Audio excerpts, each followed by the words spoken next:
है लड़की चुपचाप बैठिए। हल्ला अब एक शब्द हो गए जान रही तो नहीं किया। तो जय हिंद आप सभी को, जय श्री राधे राधे। तो हम लोग आज फिर एक से बात करने वाले हैं इंडियन हिस्ट्री पर, जो कि महाराणा प्रताप से रिलेटेड है। ठीक है, तो हम लोग आज बात करने वाले चित्तौड़गढ़ अभियान के बारे में, जो कि 1568 में अकबर द्वारा चलाया गया था मेवाड़ के राजधानी चित्तौड़गढ़ के लिए ये किया गया था, जो कि मुगल बादशाह अकबर द्वारा ये अभियान शुरू किया गया था। और उस समय के राजा जो थे राणा उदय सिंह थे, और युद्ध उदय सिंह एवं अकबर के बीच में ये चित्तौड़गढ़ अभियान वाला लड़ा गया था। ठीक है, जिसमें इस युद्ध में राजपूत सैनिक जो थे उनके प्रमुख सैनिकों का नाम आपको बता देते पहले यहाँ पे। हकीम खान और हसन खान मेवाती और जमल राठौर, पत्ता सिसोदिया और चंडावत जी जैसे बहादुर इसमें राजपूत सैनिक थे, जो कि अकबर के 80,000 सैनिकों के सामने 20,000 राजपूत सैनिक ने चित्तौड़गढ़ अभियान को न पूरा होने का कसम उन्होंने खाया था, और अंतिम सांस तक खून के हर एक अंतिम कतरे कतरे तक उन्होंने लड़े थे, जिससे अकबर का रूह भी कांप गया था कि कैसा ये राजपूत सेना सब है। देखिएगा, उसमें एक नाम बहुत फेमस है, जमल राठौर और पत्ता सिसोदिया। ये दो एक ऐसे योद्धा थे कि शरीर में समझ ले कि 50 सैकड़ों गोली लगने के बाद भी एक दूसरे के कंधे पर बैठकर और मुगल सेना को सर को धड़ से अलग करते आपको दिखेंगे। इतने बहादुर थे ये जमल राठौर और पत्ता सिसोदिया, जो कि चित्तौड़गढ़ का दूसरी अभियान अकबर द्वारा दूसरे अभियान चलाया गया था 1568 में। ठीक है, हाँ, दुर्भाग्यवश उन्होंने इतना लड़ने के बावजूद भी चित्तौड़ को नहीं बचा पाए अकबर के चंगुल से, अभी कह लीजिए कि मुगल के चंगुल से। जब हारने लगे तो लास्ट में उनके जितने सिपहसालार थे उन्होंने राणा उदय सिंह के पूरे परिवार और राणा उदय सिंह को वहाँ से चित्तौड़गढ़ से निकाल दिए, क्योंकि चित्तौड़गढ़ जो थे उस समय मेवाड़ के राजधानी थे चित्तौड़गढ़।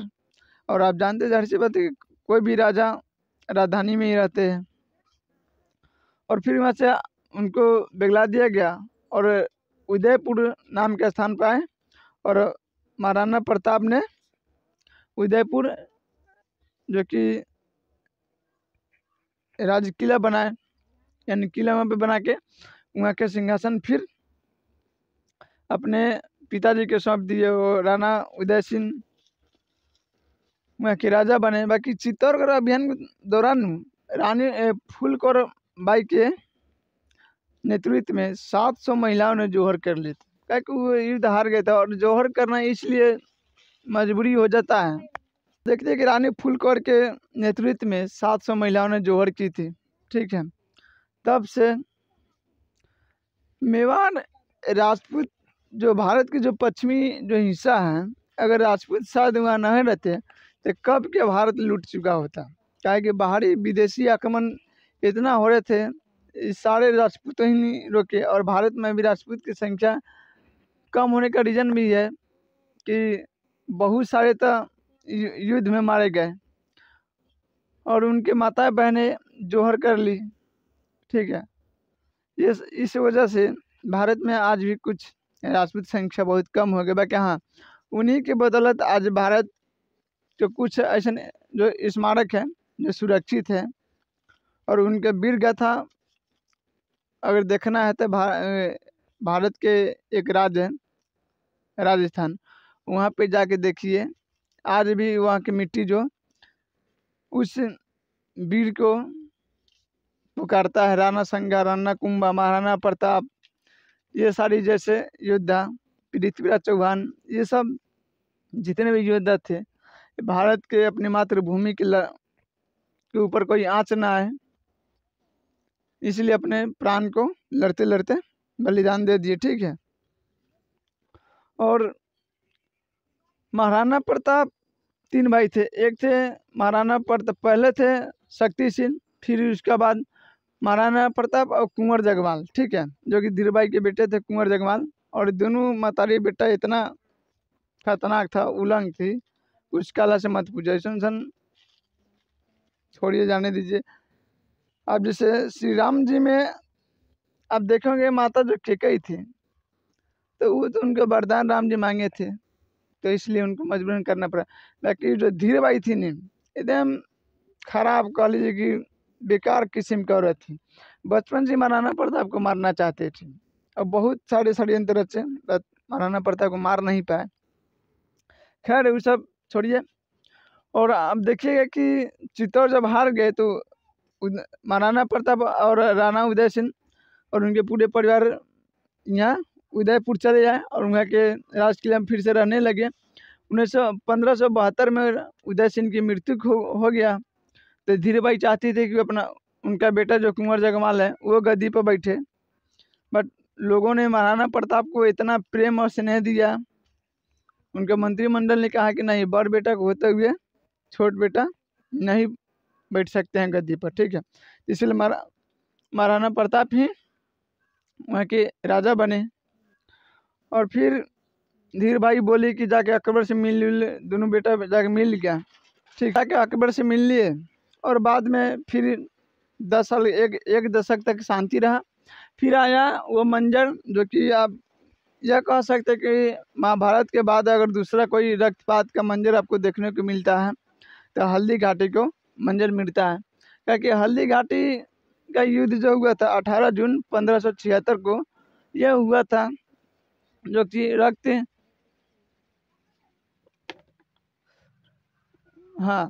रक्त तलाई नामक स्थान पर यह युद्ध हुआ था। जो कि हल्दी घाटी इसको इसलिए कहते हैं कि हल्दी में थोड़ा पीयर टाइप का पहाड़ था, वहाँ की मिट्टी पीली थी, इसलिए इसको हम लोग हल्दी घाटी का युद्ध कह देते हैं। और ये जो युद्ध हुआ था अकबर का तीसरा यह अभियान था, इसमें महाराणा प्रताप और मुगल सेना और मुगल बादशाह अकबर के द्वारा ये युद्ध लड़ा गया था, ठीक है। जिसमें इसमें सेनापति आपको राजपूत सेनापति बता देते हैं, जिसमें भील सरदार थे भीमा, और चंद्रसेन थे जो कि फूलकौर बाई साहब के चाचा जी थे, और झल्ला मान सिंह थे जो कि महाराणा प्रताप को इस युद्ध में अपने जान को देकर महाराणा प्रताप को प्राण की रक्षा किए थे। फिर सल्यवान जी थे, भीम सिंह थे आदि, ये राजपूत सैनिक थे। अकबर की सेना में आपको बता दें कि मुगल सेना में मानसिंह थे जो सेनापति थे, और बहलोल खान था, खुसरत खान था, कुंवर जगमाल, शक्ति सिंह जो कि महाराणा प्रताप के दोनों भाई हैं, ये कुंवर जगमाल, ठीक है, और ये शक्ति सिंह महाराणा प्रताप के भाई है। बाकी अकबर से जाके मिल गया था और महाराणा प्रताप के खिलाफ लड़ रहे थे। और महाराणा प्रताप का जो घोड़ा देखिएगा भाई, घोड़ा और उनके एक हाथी थे जिनका नाम था रामू, बहुत बेहतरीन घोड़ा था यार वो हाथी, मत पूछिए। कि कहा जाता है कि इतिहास में 2 ही घोड़ा हुआ है, एक सिकंदर का घोड़ा बुके फलाल जो कि बिना लगाम के घोड़ा कहा जाता है, और दूसरा महाराणा प्रताप के चेतक, जो कि महाराणा प्रताप के संकट आने से पहले भाप लेते थे घोड़ा, और इतना गति से चलते थे, इतना गति से कि दौड़ते समय उनका चारों पैर आप नहीं देख सकते थे, ठीक है, दौड़ते समय उनका 4 पैर को आप नहीं देख सकते थे। हल्दी घाटी के युद्ध में जब मानसिंह के ऊपर महाराणा प्रताप भाला फेंके गए थे, तो जब चेतक उस हाथी के ऊपर जो पैर फेंका था छलांग लगा के, और हाथी के सूर में बनल था तलवार, उससे उनका एक पैर कट गया था। घोड़ा का शायद दहिना की बाया घोर चेतक का कट गया। और जब उनका मंत्रिमंडल या सिपह सलाहकार प्रधान महाराणा प्रताप जी का, जब उनको लगा कि अब ये भी युद्ध हम हार जाए, आप कहाँ बताइए ना कि 3 लाख 2.5 लाख 1.5 लाख मुगल सैनिक था, महाराणा प्रताप के 80,000, 60,000, 40,000 सैनिक थे क्या? वहाँ कहाँ जमीन और आसमान का फर्क हो जाता है। अब प्लस में आप देखिएगा कि उनका जो भाई थे कुंवर जगमाल और कुंवर शक्ति, दोनों ने साथ छोड़ दिया। महाराणा प्रताप जैसे ही उनके भाई थे कुंवर शक्ति, उनसे भी आप कह लीजिए कि युद्ध में, जैसे आप महाभारत काल में आप देखते होंगे कर्ण और अर्जुन दोनों धनुर्धार इतना खतरनाक थे कि अगर उनको छोड़ देते तो दोनों में से पता नहीं किसका मृत्यु होता, किसका क्या होता। ठीक इस तरह महाराणा प्रताप और शक्ति सिंह दोनों लड़ने में एकदम एक तरह ही थे, एक ही गुरु के शिष्य थे, बट किस कारणवश अकबर से जाके मिल लिए। और एक कहावत है कि जो कुल्हाड़ी अगर किसी पेड़ को काटता है उसके पीछे जो डहनी लगे रहती है वो भी किसी पेड़ का ही होता है। ठीक है कि एक शायरी इसी बात पर हमको याद आया कि मुझे तो अपनों ने लूटा गड़े में कहाँ दम था, कि मुझे अपनों ने लूटा गड़े में कहाँ दम था, हमारी कश्ती वहाँ डूबी जहाँ पानी कम था। तो जाहिर सी बात है इतिहास में जितने भी राजा मारे गए उनके कहीं ना कहीं उनका सेनापति चुतिया निकल गया, या आप कह लीजिए कि दोगला टाइप के, यानी बेकार नालायक। जैसे चंदावर की उनका ससुर पृथ्वी चौहान के ससुरे निकल गया बेईमान, अकबर के महाराणा प्रताप उनका भाइये निकल गए। और बहुत ऐसा देखिएगा कि जो अपने अपने राज्य को खुद डुबाने में उनका हाथ रहा। और प्लस में देखिए कि जब हल्दी घाटी की युद्ध चल रहा है और जो कि किला में अकबर अमर सिंह और अजब्दी भाई थी और फुल कवर और कुछ उनके चुनिंदा जो महाराणा प्रताप के सैनिक थे जो द्वार रक्षक थे, उस समय कुंवर जगमाल मुगल सेना को लेकर उस किले पर आक्रमण कर दिए थे। ठीक है, और उसमें अजब्दी बाई को मारना पड़ा, यानी उनको भी अपना योगदान दी इस युद्ध में और पूरा छतरानी के फर्ज उन्होंने निभाई। ठीक है, और मुगल सेना की तरफ से आप देख लीजिए मान सिंह बहलोल खान था, खुसरत खान, कुंवर जगमाल, शक्ति सिंह। और इसी में बहलोल खान को महाराणा प्रताप अपने घोड़े पर सवार होकर उनके घोड़े सहित उनके शरीर को एक ही बार में 2 टुकड़े कर दिए। ठीक है, एक ही बार में महाराणा प्रताप घोड़ा सहित उस व्यक्ति बहलोल खान को एक तलवार के बार में उनके शरीर के 2 भाग कर दिए। इतने खतरनाक। खैर घोड़ा याद रहता है हर एक व्यक्ति का, चेतक, जो कि इतना स्वामी भक्ति था, इतना स्वामी भक्ति था कि शायद आज कोई इंसान को अगर आप जान निकाल कर भी दे दीजिएगा तो आपका होने वाला नहीं है। और रामू को इतना, जो हाथी के बारे में बता रहे, हाथी इतना महाराणा प्रताप से प्रेम करता था कि अकेले हाथी की झुंड घुस कर सब अकबर की सेना में तबाही ला दिया था। इतना खूंखार रामू मार रहा था, सूट से, लात से, जो कुछ आदमी की तरह लड़ रहे थे। रियल बात, दोनों उनके जो जानवर थे एकदम आदमी से भी बहुत बेहतरीन योद्धा थे।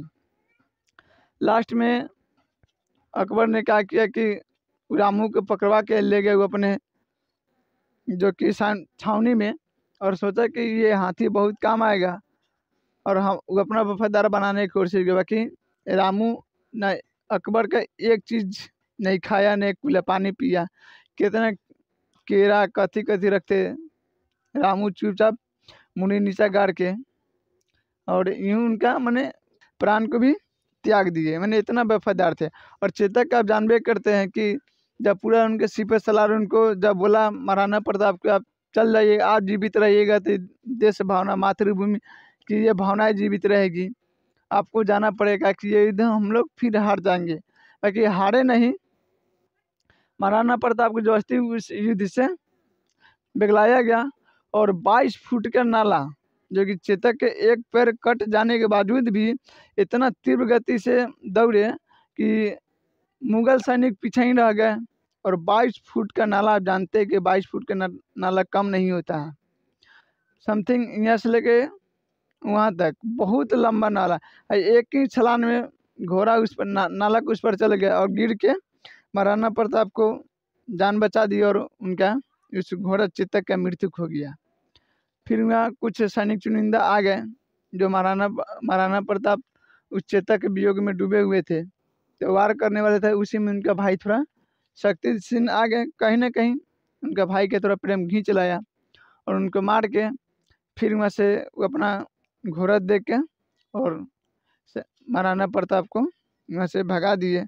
तो देखिए ये एक ऐसा युद्ध है जिसका कोई नतीजा ही नहीं निकला कि जीता कौन हारा कौन। अकबर और महाराणा प्रताप का एक ऐसा युद्ध है जिसका कोई नतीजा नहीं। बाकी हाँ ये देखिएगा साहसी, अगर देखिएगा साहस के बल पर कि कम साधन रहते हुए भी कभी बड़े बड़े राजपूत राजाओं ने, जैसे मान सिंह जो जोधाबाई का अकबर जोधाबाई के भाई थे मान सिंह, और जैमल सिंह उनके पिता था, तो उन्होंने बड़े बड़े राजा जैसे मारवाड़ के राजा सब अकबर के साथ मिल गए। बाकी एक मेवाड़ के राजा थे महाराणा प्रताप और राणा उदय सिंह, जो अकबर के मुगल के किसी भी बात को माने नहीं, कभी उनसे संधि नहीं किए और हमेशा अपने मातृभूमि की रक्षा के लिए लड़ते रहे। और उनका आज देश के योगदान में बहुत देश की विरासत में उनका बहुत बड़ा नाम है। बीच में कुछ टिप्पणी भी हुआ था राणा संगा पर के कुंभा पर, बट टिप्पणी करने वालों से भी सोचना चाहिए कि हाँ जो देश के लिए मर गया उस बार टिप्पणी करने से बचे। अपने निजी स्वार्थ के लिए आप किसी वीर योद्धा के रणवीर को आप यही नहीं खराब कर सकते, ठीक है। तो ये सब छोड़िए, ये सब बात आप लोग सिर्फ मज़े से पढ़िए और देश के प्रति हमेशा भावना को सजग रखिएगा, ठीक है। और कभी जिस फील्ड में आप जा रहे हैं अगर सक्सेस हो जाते हैं तो इतना याद रखिएगा कि दुनिया में हर एक चीज़ से खेल जाइएगा, बाकी दो चीज़ से मत खेलिएगा। किसी के गरीबी के फ़ायदा मत उठाइएगा और अपने मातृभूमि किसान को कभी झुकने मत दीजिएगा, ठीक है। दुनिया में कोई आदमी कुछ लेके नहीं आया ना कुछ लेके जाएगा, ठीक है। जैसे महाराणा प्रताप भले जंगल में रह के घास की रोटी खाए, बट अकबर के सामने झुके नहीं, अपने स्वाभिमान को झुकने नहीं दिए। देखिए जीवन में अगर सब कुछ नहीं रहेगा न आप जी सकते हैं, बाकी अगर जीवन में स्वाभिमान ना रहेगा न तो आप नहीं जी सकते हैं। कहा गया कि 100 दिन गिद्दर की ज़िंदगी जीने से अच्छा कि 10 दिन शेर की ज़िंदगी जिए। अगर स्वाभिमान बेच के अगर जीना पड़े तो ऐसी ज़िंदगी को हम ठुकराते हैं, ठीक है। तो आप लोग से आशा है कि जब भी अपना फील्ड में सक्सेस हो जाइएगा तो दुनिया में सब कुछ कीजिएगा, बाकी दो चीज़ से कभी खिलवाड़ नहीं कीजिएगा कि किसी गरीब को सताइएगा नहीं, ठीक है। उनको कोई भी प्रॉब्लम होगा उसको गहन तरीके से विचार कीजिएगा। और दूसरा बात कि अपनी मातृभूमि से कभी गद्दारी मत कीजिएगा। जो अपनी जन्म भूमि मान लीजिए, अपनी कर्म भूमि मान लीजिए, उससे कभी गद्दारी नहीं कीजिएगा। क्या कि आप देखते हैं कि वो तो बहुत दूर के बात है, महाराणा प्रताप और माने राजा महाराजा वाला। आप सामने देखिए आज से 100 साल पहले कि भगत सिंह, राजगुरु सुखदेव अपनी मातृभूमि अपने देश की आज़ादी के लिए सारे को कुर्बान कर दिए, यानी शहीद हो गए। तो जिंदगी जीने से अच्छा है कि आप स्वाभिमान बेच के कभी ज़िंदगी मत जीजिएगा, ठीक है। कभी भी जिएगा तो पूरा स्वाभिमान के साथ जीजिएगा, चाहे कुछ रहे या ना रहे, ठीक है। तो जय हिंद। आशा है कि आप लोग मेरे क्लास अच्छा लगेंगे और आप फीडबैक जो अपना फीडबैक जो हमारे कमेंट में ज़रूर बताइएगा।